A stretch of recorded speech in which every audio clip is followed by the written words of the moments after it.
Hey everyone, welcome to my channel. And if you love tech, unboxings, and simple tips, you are in the right place. Are you facing the error on Instagram where it says you can't share posts? Here's the solution. For this, open the Play Store app on your device. Now, at the bottom, tap on the search option and search for Instagram and update it.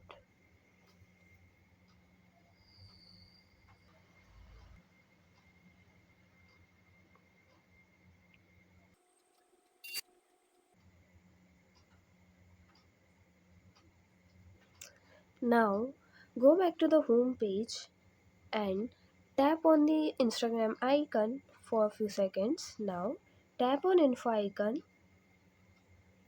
and click on the force stop option and click on OK.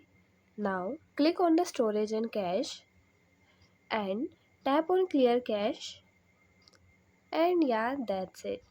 And if the issue is still not resolved, please proceed with the second step. For this, open the Instagram app on your device. Now at the bottom right corner, tap on the profile icon. Now at the top right corner, tap on the three horizontal lines. Scroll down and click on the help option. Now click on report a problem option. Click on report problem and tap on include and continue. Here, describe your problem and click on the send option. And yeah, that's it. And if you find the information given in the video helpful, please like the video, subscribe to the channel and press the bell icon for more updates. Thank you.